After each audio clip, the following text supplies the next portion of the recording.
the reality of imposter syndrome. Before I dive deeper into my journey, let's take a moment to understand what imposter syndrome really is. Research shows that approximately 70% of people will experience imposter syndrome at some point in their lives. It's a pervasive feeling of self-doubt, inadequacy, and fear of being exposed as a fraud.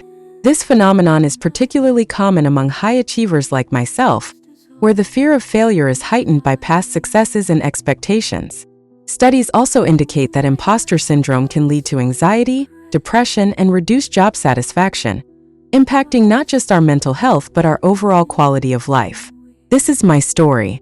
As a child, I always strived to excel in school. I was the one raising my hand in class, eager to answer questions. I remember the pride swelling in my chest when my teachers praised my work. I was the smart kid. However, as I transitioned into adulthood, that pride slowly morphed into a persistent voice in my head that questioned my worthiness. In college, I majored in marketing, a field I felt passionate about. I was determined to prove that a Black woman could thrive in a predominantly white industry. But with every accomplishment, that voice grew louder, whispering words of doubt. "You didn't deserve that scholarship," it sneered. "You got the job because they needed diversity, not because you're qualified." After graduation, I landed a coveted position at a prestigious tech firm.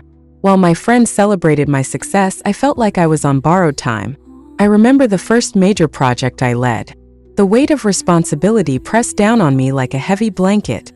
I worked long hours poring over details, trying to anticipate every possible question my team might have.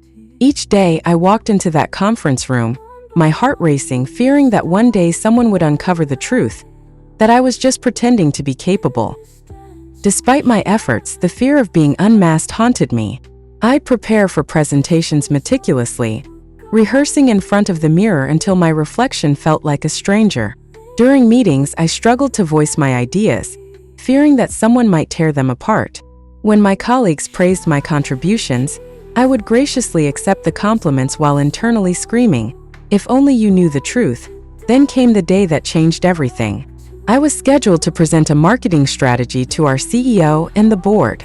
It was my moment to shine, but all I could feel was the pit of anxiety in my stomach. I prepared for weeks, crafting a presentation that I thought would impress them. But as I stood in front of the room, I felt my palms sweat and my throat dry. I looked around at the faces watching me and suddenly felt incredibly small. With each word I spoke, I felt a surge of panic. What if I stumbled? What if they saw through my facade? I could see a couple of board members exchanging glances, and my mind spiraled. They're judging me. They know I don't belong here. When I finished, I felt like I had just survived an avalanche. The applause felt distant, echoing in my ears as if it belonged to someone else. I walked out of that room a hollow shell, still questioning if I had really earned my place. Later that day, I overheard colleagues discussing how impressed they were with my presentation. They praised my insights and vision, but all I could think was that they were simply being polite. I left work that day feeling like a failure, convinced that I had fooled everyone. Weeks turned into months, and the cycle continued. Each success came with a wave of dread. My mental health began to deteriorate. I felt increasingly isolated. I turned down social invitations, fearing my friends might see the cracks in my armor. I convinced myself that I was a burden, that my struggles were trivial compared to others. It wasn't until my partner, Michael, confronted me that I began to realize how much I was suffering. "Jasmine," he said one evening, looking deeply concerned, "I can see you're struggling. You don't have to do this alone. I love you for who you are, not just for what you achieve." His words hit me hard, and for the first time I felt a glimmer of hope. Maybe it was time to stop hiding. I started to seek help. I found a therapist who specialized in confidence-building strategies. During our sessions, I learned about the roots of imposter syndrome and how to challenge those destructive thoughts. I discovered that my feelings were common and that many high achievers grappled with the same issues. Understanding that I wasn't alone was liberating. One technique my therapist encouraged was to keep a success journal. Each day, I wrote down one accomplishment, no matter how small. First, I found it challenging. I'd question whether my achievements were valid enough to include. But as time went on, I began to recognize the significance of even the simplest successes. A compliment from a colleague, a well-executed meeting, or a breakthrough idea. As I began to acknowledge my strengths, I also learned to celebrate them.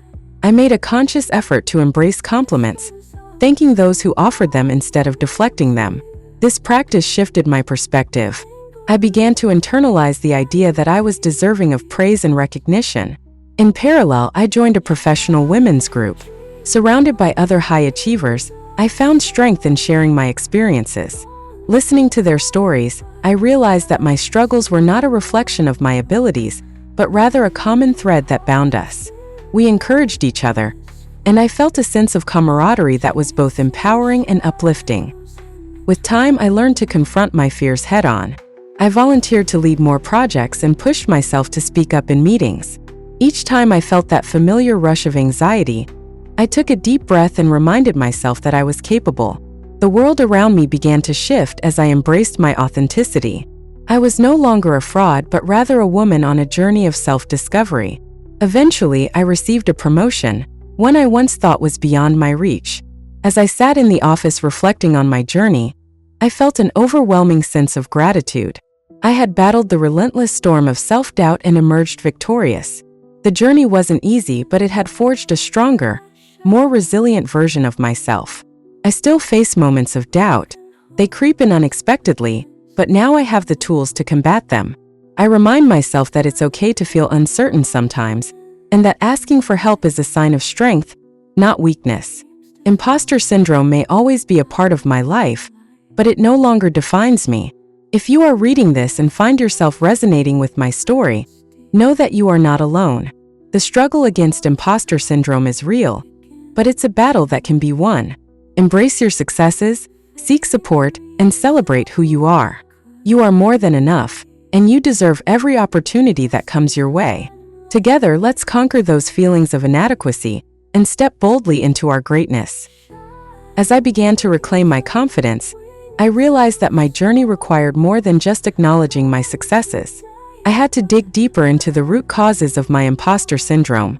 This is when I turned to various therapies and techniques that helped me not only understand my feelings, but also transform my mindset.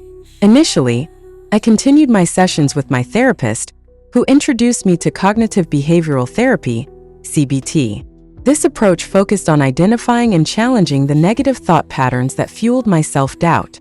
I learned to recognize when those insidious thoughts crept in, like the nagging belief that I was only lucky or that my achievements were mere flukes.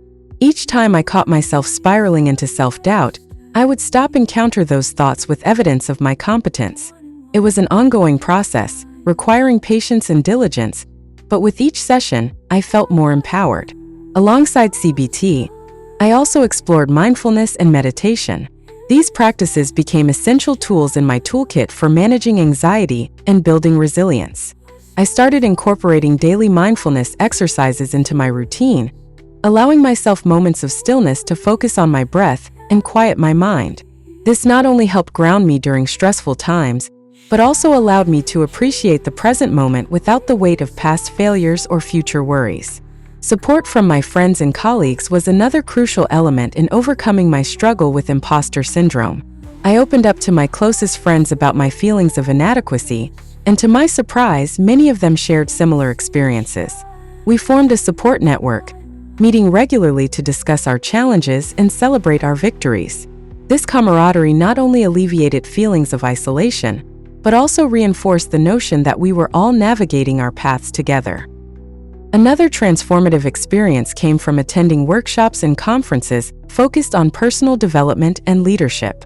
These events introduced me to successful individuals who openly shared their own battles with imposter syndrome. Hearing their stories resonated deeply within me, reminding me that even the most accomplished people often grapple with self-doubt.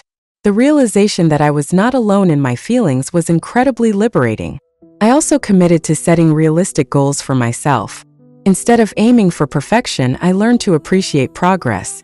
I started celebrating small milestones, whether it was delivering a successful presentation or simply voicing my opinion in a meeting. This shift in mindset allowed me to see growth in my abilities rather than fixating on perceived shortcomings. Through consistent effort and practice, I began to feel a significant change in my outlook.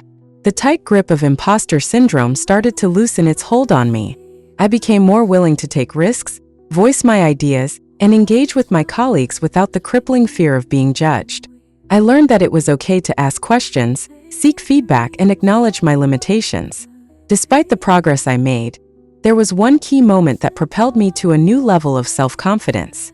While attending a leadership seminar, I encountered a speaker who shared insights that resonated with my journey. He spoke passionately about the importance of self-acceptance and understanding that failure is an integral part of success. His words ignited a spark within me, pushing me to reflect on my own narrative and redefine my self-image. As I embraced these transformative experiences, I also stumbled upon a book titled Conquering Imposter Syndrome: Confidence Strategies for High Achievers. This book became a game changer for me. It provided practical steps and strategies to navigate through the treacherous waters of self-doubt. By practicing the techniques outlined in the book, like reframing my thoughts and visualizing success, I discovered the power of belief in myself. If anyone watching this video is struggling with feelings of inadequacy like I did, I encourage you to grab a copy of this book. You can find a digital version at libriffy.com, link in the description. Embrace the journey, and remember that you have the strength to conquer your imposter syndrome and thrive as a high achiever.